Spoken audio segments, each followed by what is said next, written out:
جیسے ہی شادی کو 1 سال گزرا تو مجھ پہ اولاد کا پریشر بڑھنے لگا۔ ساس اب صاف کہنے لگی تھی کہ بچہ کیوں پیدا نہیں ہو رہا ہے، کوئی مسئلہ ہے تو ڈاکٹر کو چیک کراؤ۔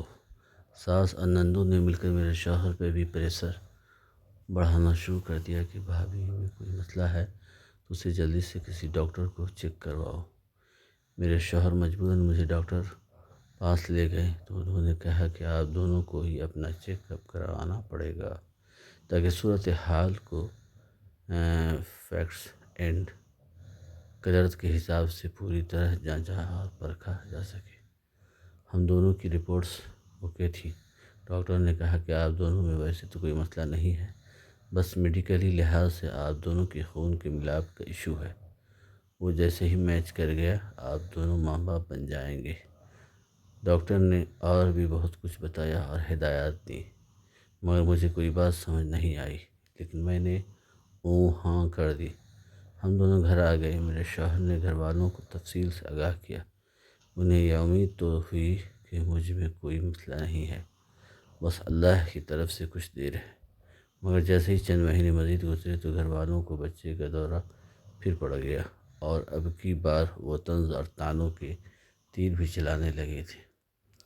بانجھ کہنے لگے تھے، بات بات پر بے عزتی کر دیتے تھے۔ میں اکیلے کمرے میں سارا دن روتی تھی، اپنے گھر بھی کچھ نہیں بتا سکتی تھی کیونکہ وہ لوگ زیادہ پریشان ہو جاتے۔ میرے شوہر کو بھی ساس اور نندو نے بدظن کرنا شروع کر دیا تھا۔ اس کا نتیجہ یہ نکلا کہ ایک دن شوہر نے مجھ سے کہا کہ یار ہمیں جلدی بچہ پیدا کرنا ہوگا ورنہ میں دوسری شادی کرنے پہ مجبور ہو جاؤں گا۔ شوہر کی یہ بات مجھ پہ کسی پہاڑ کی طرح گری، میری راتوں کی نیند اڑ گئی تھی۔ سکن کا عذاب میرے سینے سے کسی سرپولیے کی طرح لپٹنے لگا تھا، مگر میں مجبور عورت کیا کرتی؟ 25 سال کی عمر کو پہنچ چکی تھی، ماتھے پہ طلاق کا ٹھپا بھی لگا نہیں سکتی تھی اور اوپر سے بے اولاد تھی تو آگے شادی کا بھی مسئلہ بنتا تھا۔ مجھ سے پھر کون شادی کرتا؟ میں ڈپریشن میں رہنے لگی تھی۔ میں پردہ دار تھی لیکن اولاد کی خاطر اب پیروں اور عاملوں کے پاس جانے لگی تھی۔ گھر والوں کو بھی کوئی مسئلہ نہیں تھا کیونکہ انہیں بس اپنے گھر کا وارث چاہیے تھا، چاہے جیسے بھی آئے۔ میں نے تعویذ، دھاگوں اور عاملوں کے پاس آنا جانا تیز کر دیا تھا اور یوں میری محنت رنگ لائی اور میں امید سے ہو گئی۔ گھر والوں نے جشن منانے شروع کر دی اور میں اس بات سے خوش تھی کہ مجھ پر سوکن کا عذاب تو ہٹا۔ سب بڑے خوش تھے اور یوں ہمارے گھر ایک بیٹے نے جنم لیا۔ اس دن تو جانے کیا کیا پٹاخے اور فائرنگ کی تھی۔ میرے شوہر نے صدقے داری جاری رکھی تھی اور بڑے خوش تھے۔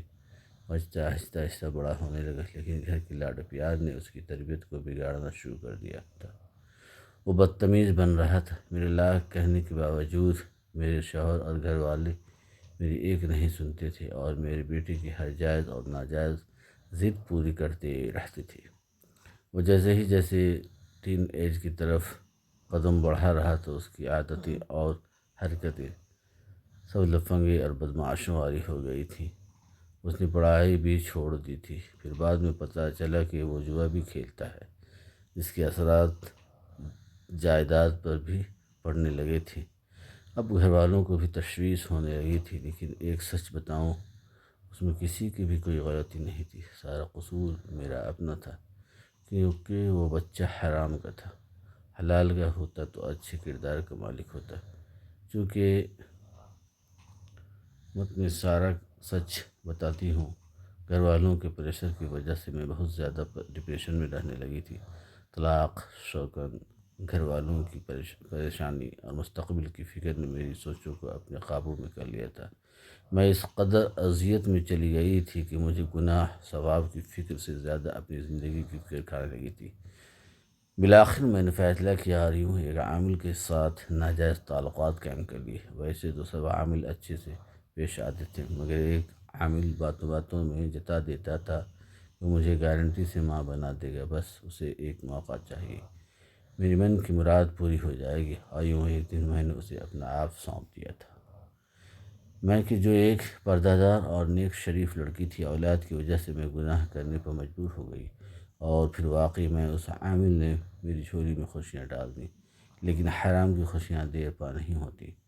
اس کی سمجھ میں مجھے بہت بعد میں آئی تھی۔ بیٹا جب بھرپور جوان ہوا تو اس نے ساری جائیداد کو اپنے نام کیا اور جوئے پہ ہارنے لگا۔ ساس سسر فوت ہو گئے تھے، نندیں اپنے گھر چلی گئی تھی، اور ایک دن میرا شوہر بھی دل کا دورہ پڑنے سے دنیا چھوڑ کے چلا گیا تھا۔ میں شاید اپنے گناہوں کی